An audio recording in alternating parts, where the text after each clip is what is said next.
So we are going to discuss about the topic called as the pistil in the chapter reproduction in flowering plants. So the first topic we are going to discuss is the pistil. So we already studied that there are 4 different parts in a flower. When you see a flower, a typical flower, you will be seeing that there are 4 parts in the flower. Those are called as what? The first one we call it as the sepals.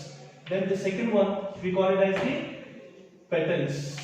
And the third one we call it as the gynoecium. Okay, gynoecium. And the fourth one we are here when we see these anthers, which we call them as androecium, we call them as. Okay, androecium. So here a collection of sepals are called as what? The calyx we say. Okay, calyx we say. And a collection of petals is called as the corolla. So there are 4 parts in a flower we say. These are what? Calyx, corolla, androecium and gynoecium. These are the 4 parts. In these 4 parts, we know that the female part of the flower is what? The gynoecium. So that is nothing but the pistil. So here now we are going to discuss the female part, female reproductive part. So pistil.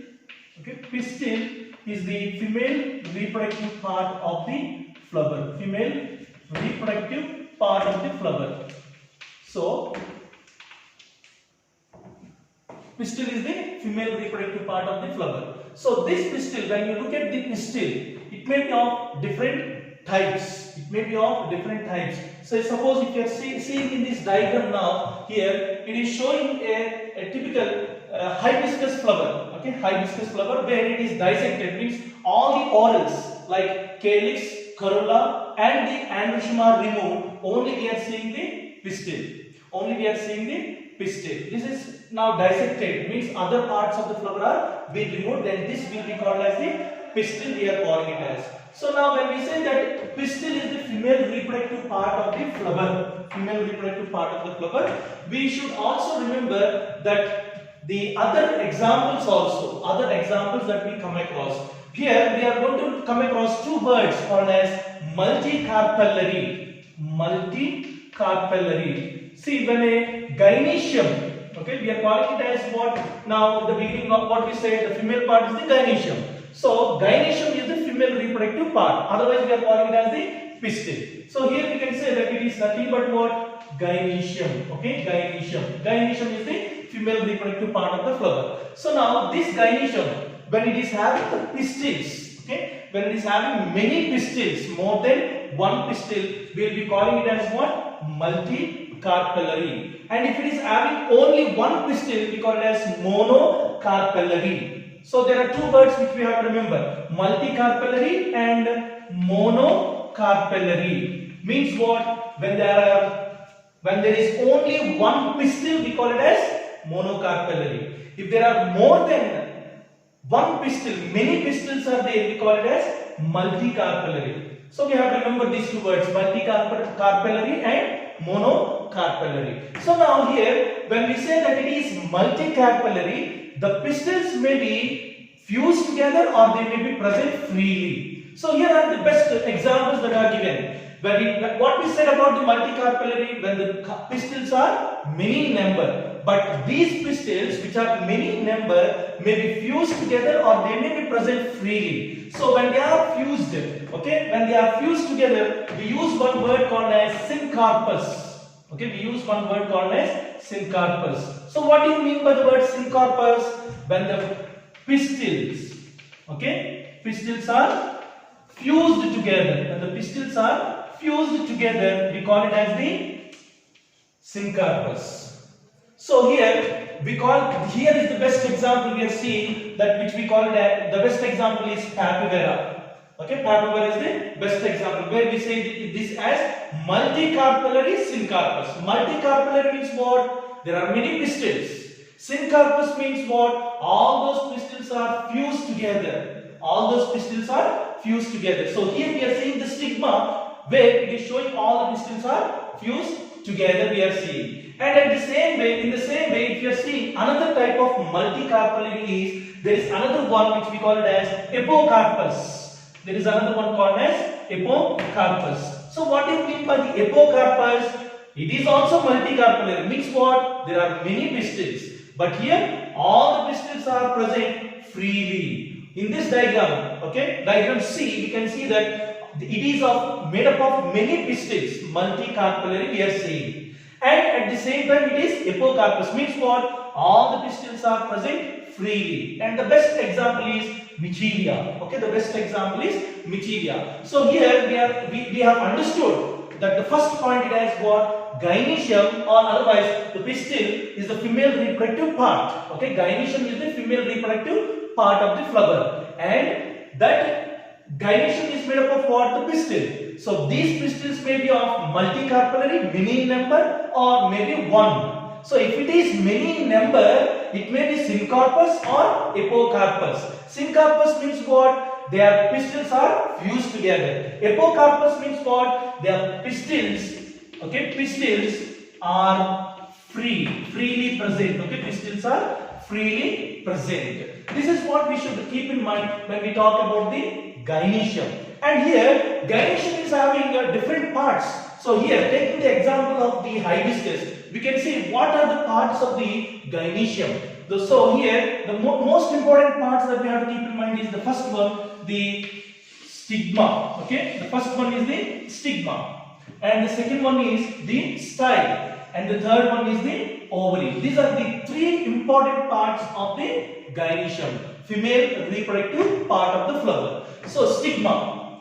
So in a simple flower, we say that stigma is like a base. Okay, it is a platform for landing of what? The pollen grains. Pollen grains are the carriers of male gametes. So the pollen grains will come and fall here. Okay, so we can say that this is the pollen grain. So when the pollen grains comes and falls on what? It is on the stigma. We are calling this as what? The stigma. So what is stigma now? It is like a flat area or a platform on which the pollen grains will be falling. So that is what is the stigma. So now this stigma is connected to a elongated cylindrical, okay, long tube called as what? The style. Style is just joining the stigma to the ovary. It will be very long, elongated, cylindrical. So what is the function of this style? It will help in carrying the male gametes that are brought by the pollen grain through a pollen tube into the ovary. So this is helping in carrying the pollen grains to the ovary. Otherwise, we should remember that style is an elongated tube connecting or joining the stigma with the ovary. And the last one is ovary. Ovary is present at the base of the flower. Ovary is present at the base of the flower. And this ovary is swollen in shape. It is little swollen in shape. And the ovary, inside the ovary, it will be containing a cavity like. So here we are saying a cavity like. So here is the cavity. So this cavity will be called as the ovarian cavity. We will be calling it as the ovarian cavity. Or otherwise, we can also say it as what? Locule. Okay, we can also say it as locule. So here in the locule, or otherwise in simple terms we call it as ovarian cavity because it is present in the ovary. So in this ovarian cavity, we will be seeing also a region called as what? The placenta. There will be one region called as the placenta. Okay, so this placenta will be slowly giving rise to the megaspores, or otherwise we call it as Megasporangium. Okay, it will be giving rise to Megasporangium. So here we should remember now again, just check it out. Like see, the ovary is having ovarian cavity, otherwise called as the locule. Inside the ovarian cavity, what is there? Placenta is there. This placenta will be giving rise to the Megasporangium. What do you mean by this word Megasporangium? Megasporangium means nothing but the ovules.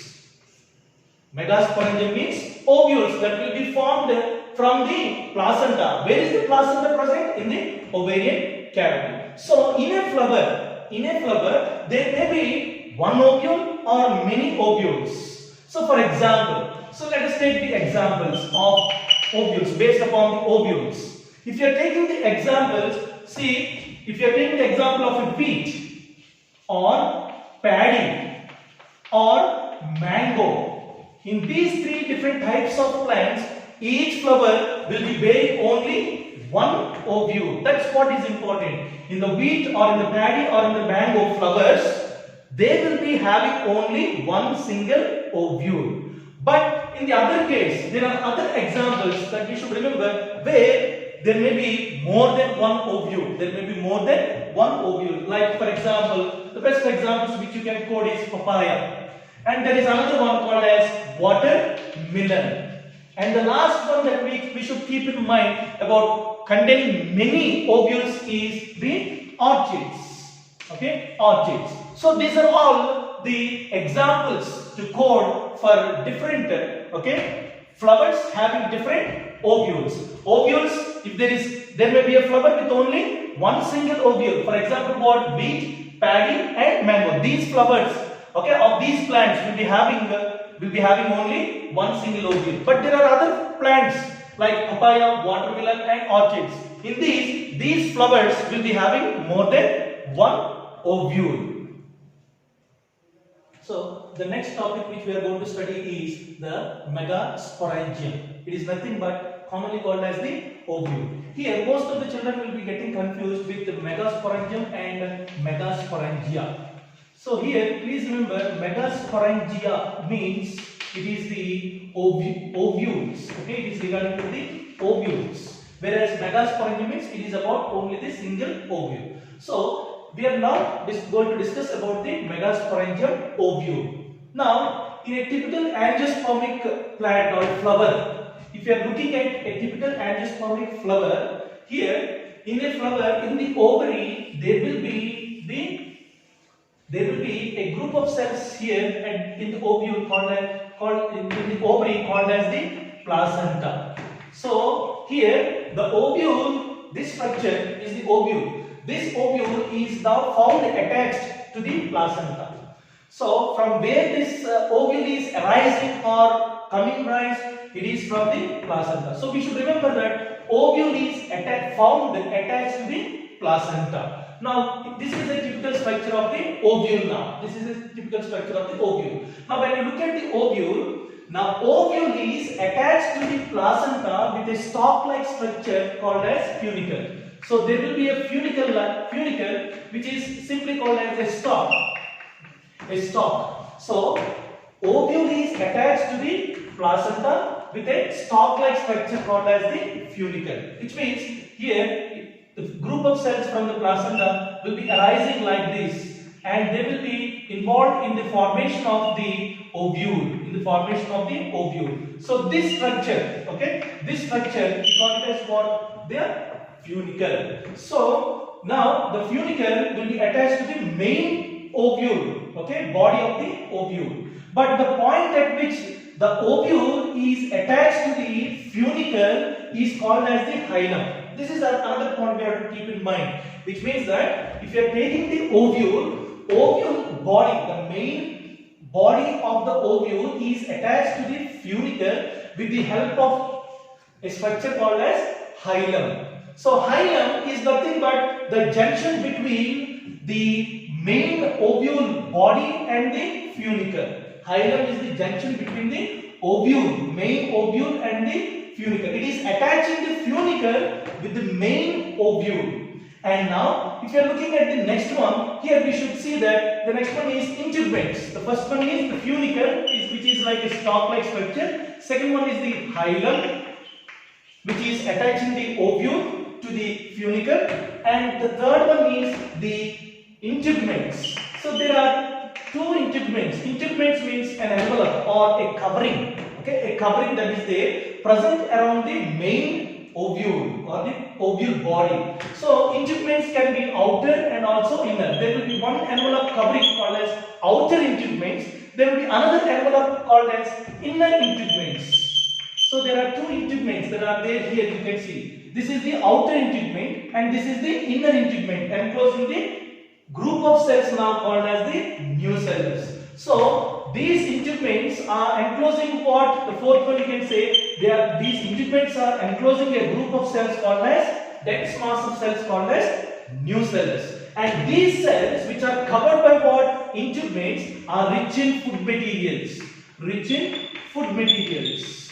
So this is another point we have to keep in mind, that nucellus are rich in. The question may be as nucellus are rich in what? Then your answer should be they are rich in what? The food materials. The food materials. But here we also should remember these integuments which we said that they are enveloping or covering the main ovule are not completely covering. They are leaving one small opening at one point, and this point we are calling it as what? Micropyle. So here is another one called as the micropyle. So micropyle is the small opening. Micropyle is a small opening present on the ovule. Okay, on the ovule. Most of the times, through this micropyle only, the pollen tube that enters, falling, we know that pollen grains will be falling on the stigma, carried through the style, entering into the ovary. Inside the ovary, they will be entering into the ovule. So, which part? One of the part or through which this pollen tube enters is through the micropyle also,